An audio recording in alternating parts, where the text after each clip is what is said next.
Dans l'assemblée des saints, assoiffé je me tiens, que ton onction descende sur moi.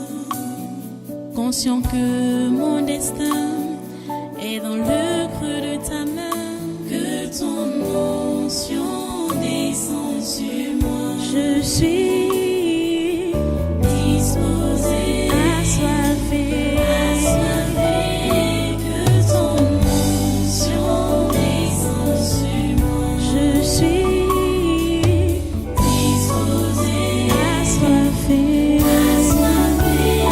que ton onction descende sur moi.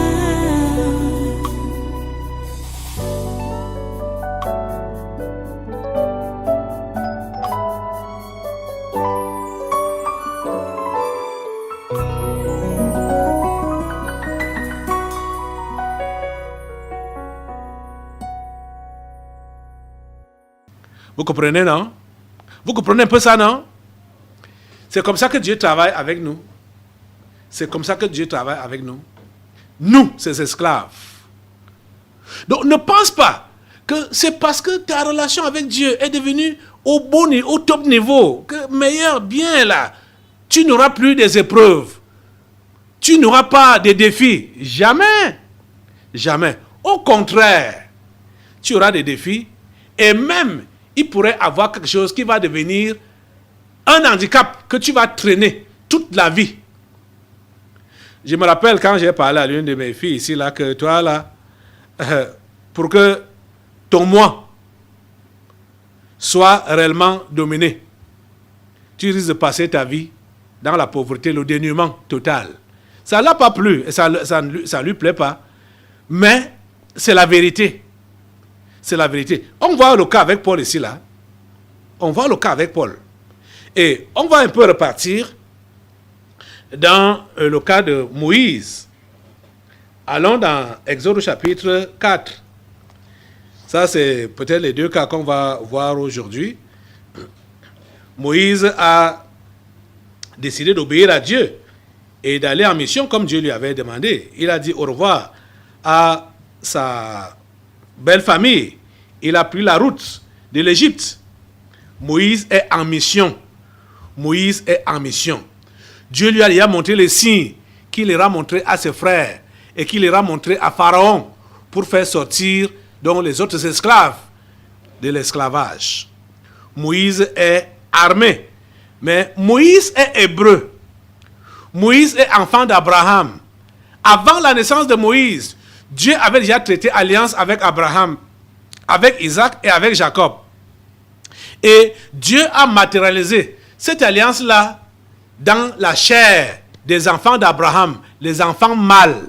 Dieu avait matérialisé son alliance sur leur chair. Cette alliance était quoi? Cette alliance était la circoncision.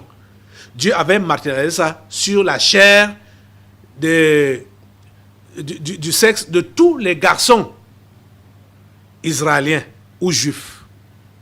Et Moïse était circoncis lui-même. Il avait été circoncis, puisque ça se passait le 8e jour à la naissance de l'enfant mâle. Les parents de Moïse ont eu le temps de lui appliquer la circoncision et avant qu'il ne soit adopté comme le fils de la fille de Pharaon.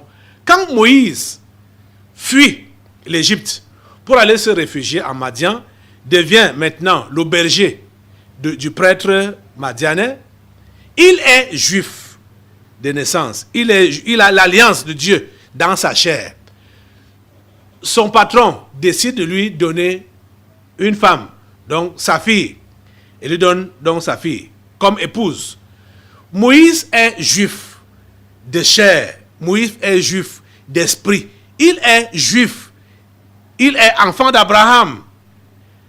Le voilà qui commence à faire les enfants. Il sait ce qui doit être appliqué selon l'alliance que Dieu a traitée avec ses aïeux. Mais Moïse fait les enfants mâles. Moïse ne les circoncis pas. Parce que Moïse est chez les païens. Moïse a fait comprendre ça à sa femme. Que selon l'alliance que mon Dieu, le Dieu de mes parents, a traité avec mes parents, tu vois, moi-même, je suis circoncis, comme tu peux le constater. C'était sa femme. Donc, mes enfants doivent être circoncis comme moi-même, parce que c'est l'alliance que Dieu a traitée avec nous, sur notre chair. La femme était la fille de qui? Sa femme, la femme de Moïse, était la fille de qui? C'était la fille d'un païen, d'un prêtre païen. Donc, un prêtre idolâtre. Donc, cette fille est née dans cette famille, a connu des pratiques malsaines, des pratiques de sorcellerie depuis sa naissance. Et là, voilà qui épouse un homme qui connaît les choses de Dieu aussi depuis sa naissance. Vous voyez le conflit.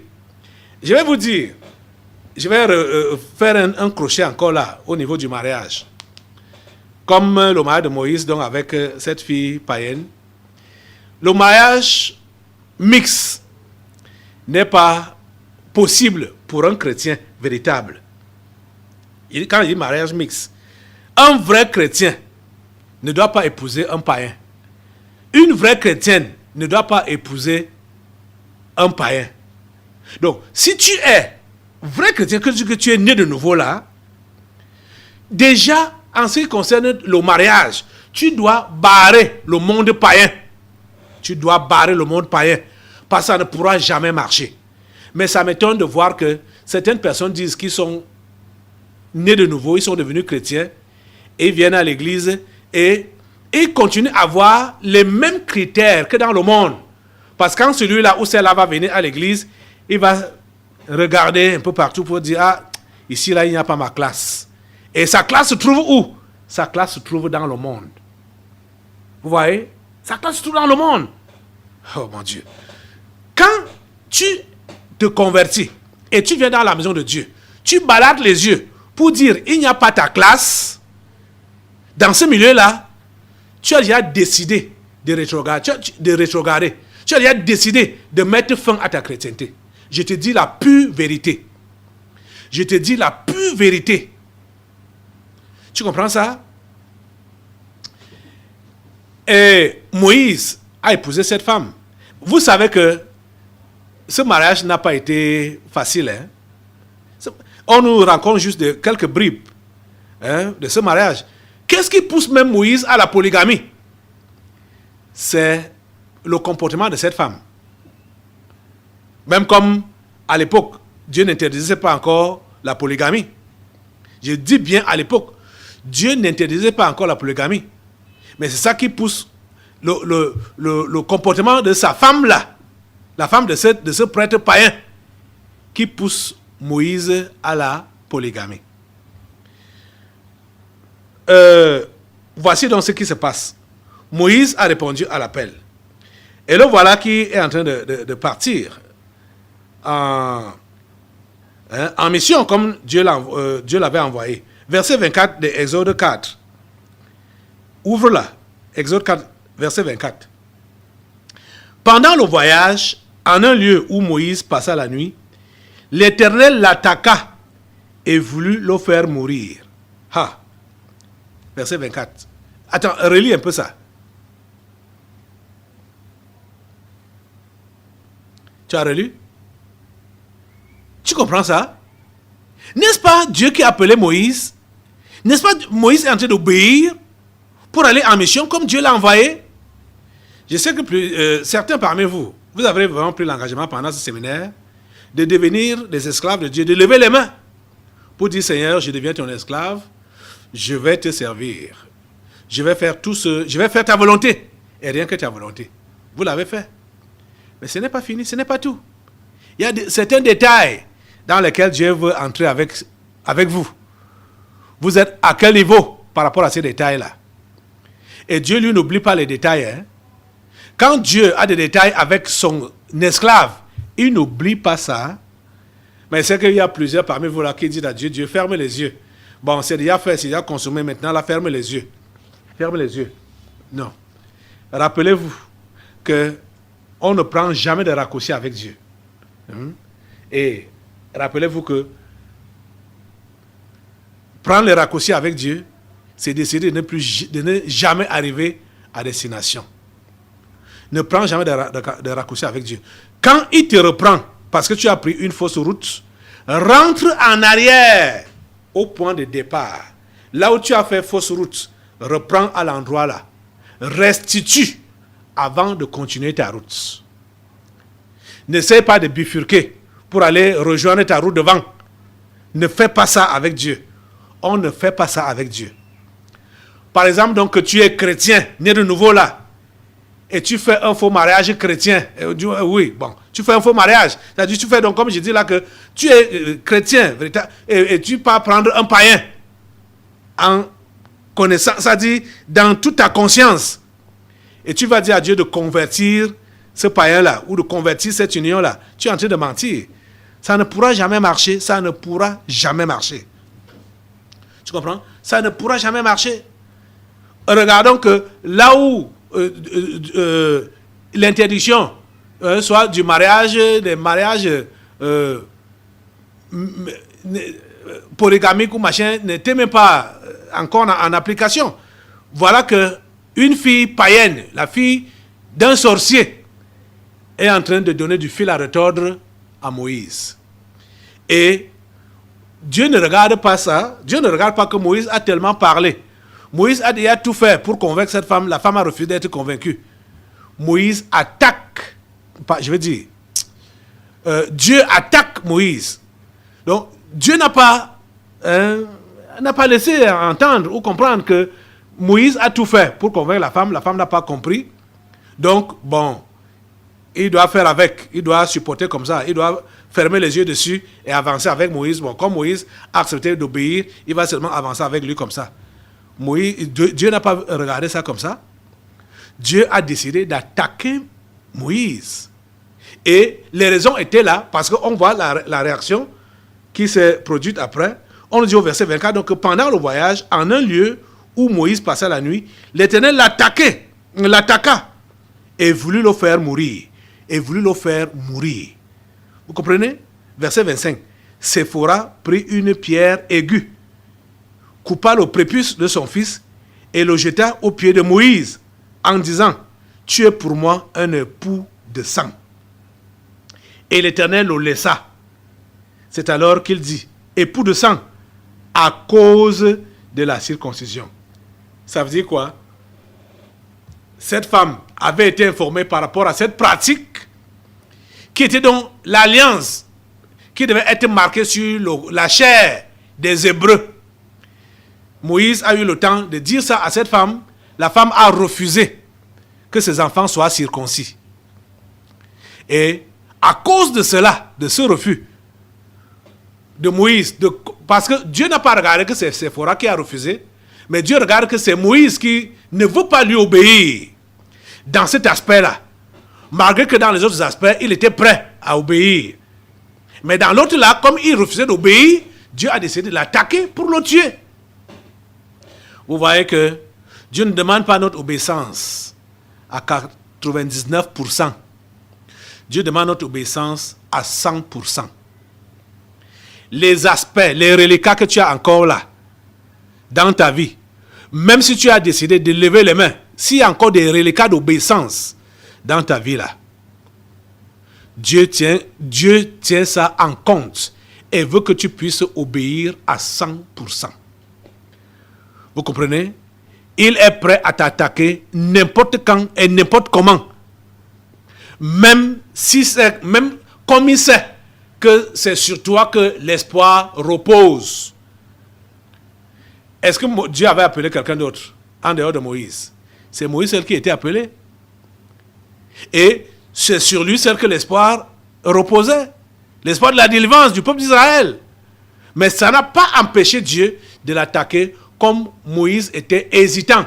N'a pas usé de toute sa rigueur, de toute sa force spirituelle pour imposer la circoncision à ses enfants. Pas même à ses enfants, à sa femme. Parce que c'est sa femme qui ne voulait pas ça, qui ne voulait pas comprendre ça. Vous comprenez? Donc, ce n'est pas évident. La gérance ou la gestion d'un couple mixte, chrétien-païen, ce n'est pas évident. Ce n'est pas évident. Pour ceux-là qui sont mariés, n'étant pas encore croyants, tous les deux, et l'un d'entre eux se marie, je veux dire, l'un d'entre eux se convertit, la Bible donne des conseils appropriés, qu'il faut avoir le comportement chrétien dans le foyer. Si tu es femme, aie le comportement chrétien dans le foyer. Si ton mari n'est pas un ange déchu, il pourra se convertir par ton attitude, ton comportement, et non par tes prédications. Si ton mari n'est pas un ange déchu, je dis bien. Et si tu sais déjà que ton mari est un ange déchu, il n'y a pas de... Je veux dire, tu n'as pas besoin de jouer à la politicienne. Je ne te demande pas d'être arrogant, tu ne vas pas être arrogant, mais tu n'as plus rien à gagner. Ou tu n'as rien à espérer par rapport au salut de celui-là. Parce que les choses qu'il va te faire, c'est seulement pour que tu puisses rétrograder. Donc tu ne regardes pas ça, tu ne gères pas ça, tu ne le gères pas. Hein? C'est-à-dire, chrétiennement, tu ne le gères pas. Tu comprends ça? Tu vas dans Romains 7, 1 Corinthiens 7. Tu as tous les conseils là-dessus. Hein? Tout le monde a les conseils là-dessus, que ce soit les païens ou les chrétiens, les mariages mixtes là, chrétiens, païens, ou des mariages chrétiens. Les conseils sont donnés dans 1 Corinthiens chapitre 7, que vous êtes appelés à lire et à chacun à pratiquer ce qu'il est appelé à pratiquer. Soit vous êtes tous chrétiens, mais bon, vous pouvez tous être chrétiens, mais il y a chrétiens charnels et des chrétiens non affermis et ainsi de suite. Bon, toi qui es donc affermi, tu dois te comporter en bon chrétien pour que ton partenaire puisse se convertir. On a déjà enseigné sur ça longuement. Je ne vais pas revenir là-dessus. Mais on est au niveau de l'esclave de Dieu qui est en train d'obéir à Dieu. Mais il s'avère qu'il y a des reliquats d'obéissance dans sa vie. Dieu ne va pas le laisser. Dieu ne va pas fermer les yeux pour dire, oui, bon, comme il a déjà décidé d'obéir à ce qui était plus dur là, bon, le reste là, bon, je laisse passer. Je ferme les yeux. Non. Il ne fait pas comme ça. Dieu tient à l'obéissance totale. Donc, toi, esclave de Dieu, si tu l'es déjà, regarde bien ton cheminement avec Dieu. Hein? Quels sont les aspects où il te rappelle à l'ordre et tu ne veux pas, tu ne te laisses pas te rappeler à l'ordre? Ou alors, lui-même, il a remarqué, et toi-même, tu sais qu'il y a le moi, l'élévation personnelle, la reconnaissance personnelle, la notoriété qui se profile souvent dans ton cœur là. Dieu va permettre que tu sois dans une condition qui va toujours t'humilier. Tu seras dans une condition qui va toujours t'humilier. Quand je repensais à ce message avec la situation de Paul et de moi-même, j'ai compris que moi-même, je porte une écharde. Franchement parlant. Et je pense que Dieu a décidé de marcher avec moi dans ce domaine-là. C'est-à-dire, là où je suis, comme vous le savez pour ceux qui sont ici, pour un rien, n'importe qui me porte plainte. Je dis n'importe qui, pour un rien, me porte plainte. Je suis traîné dans les tribunaux par n'importe qui, même les fous. Même les fous. Et vous savez que quand tu reçois une convocation, une plainte, machin, tout ça, tu es obligé de te présenter. Et quand tu te présentes, tu vois la personne qui te porte... Ça dit, ça fait... C'est bizarre. Mais c'est mon lot là-bas comme ça. C'est mon lot là-bas comme ça. Que je dois être traîné dans les tribunaux, je dois être... je dois être la serpillière de tout le monde. J'ai compris ça et j'ai dit à Dieu seulement que ta volonté soit faite. Donc c'est mon partage là-bas, c'est mon lot là-bas. Hein? Et c'est ça que Paul dit ici aussi. Paul dit, on repart dans 2 Corinthiens chapitre 12, verset 7. Et pour que je ne sois pas enflé d'orgueil à cause de l'excellence de ces révélations. Et vous voyez comment il a parlé de la révélation qu'il a eue dans les versets précédents qu'on a lus là, de 2 Corinthiens 12. Il parle de lui-même à la 3e personne du singulier. Il connaît un homme, alors qu'il parlait de ses expériences, des révélations qu'il a eues. Donc, pour ne pas s'enorgueillir, pour être effacé, Dieu avait compris que le moi de cet homme était très grand. Et il fallait l'abaisser. Il fallait le maintenir bas, écrasé. C'est pourquoi il dit, et pour que je ne sois pas enflé d'orgueil à cause de l'excellence de ces révélations, il m'a été mis une écharde dans la chair. Une écharde dans la chair. Donc cette affaire avait affaire avec la chair de Paul, le vieil homme. Le vieil homme. L'écharde était placée dans son vieil homme pour l'empêcher de s'enorgueillir. Un an de Satan pour me souffleter et m'empêcher de m'enorgueillir. 3 fois j'ai prié le Seigneur de l'éloigner de moi et il m'a dit, ma grâce te suffit car ma puissance s'accomplit dans la faiblesse. Et il dit donc, je me glorifierai donc bien plus volontiers de mes faiblesses afin que la puissance de Christ repose sur moi. Oui, il dit, je me glorifierai donc bien plus volontiers de mes faiblesses afin que la puissance de Dieu repose sur moi. C'est pourquoi je me plais dans les faiblesses, dans les outrages, dans les calamités, dans les persécutions, dans les détresses pour Christ. Car quand je suis faible, c'est alors que je suis fort. Paul avait compris que chaque fois qu'il est faible, que ce soit dans sa chair physique là, chaque fois qu'il est insulté, outragé, c'est pour briser son moi. Chaque fois qu'il est dans les calamités, ou calomnié, ou persécuté, c'est pour briser son moi. Et il a compris qu'il ne fallait plus se plaindre et qu'il fallait toujours rendre grâce à Dieu. Tu comprends ça? Et je vais vous dire que c'est la façon générale que Dieu utilise pour traiter avec nous, ses esclaves. C'est d'après cette façon. Le verset 10 là. Si tu ne comprends pas ça, tu seras toujours à fleur de peau et tu seras toujours emporté et tu vas toujours donc tomber dans l'orgueil, dans les revendications. Je crois qu'on va revenir dimanche par la grâce de Dieu. Pour le moment, comme le temps est déjà passé, lève-toi, mets-toi debout.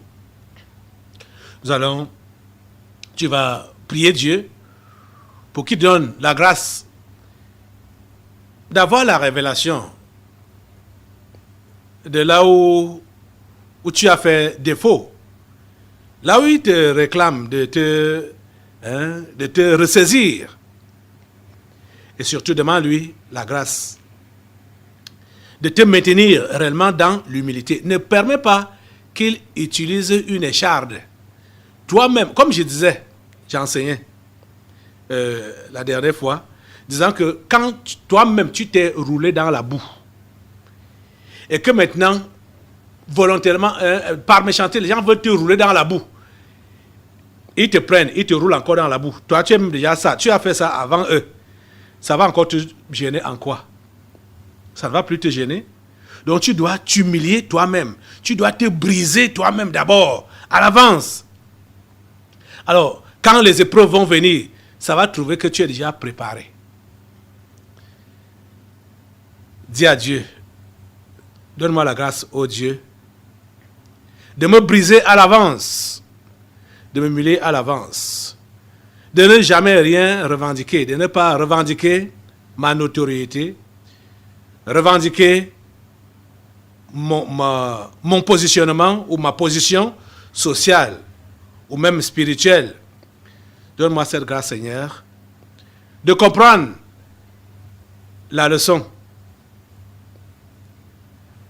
Cette leçon qui consiste à demeurer réellement ton esclave. Utilise n'importe quoi.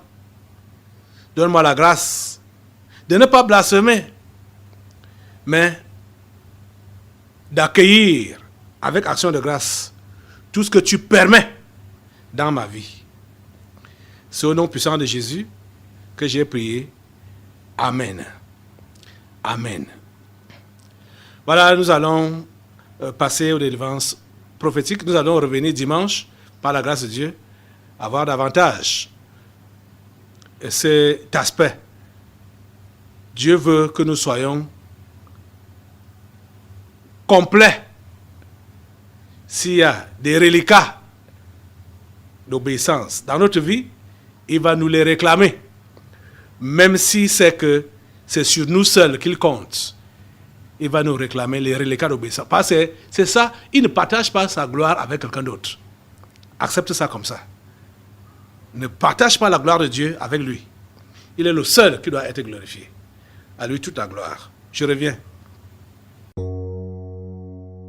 Dans l'assemblée des saints, assoiffé je me tiens, que ton onction descend sur moi.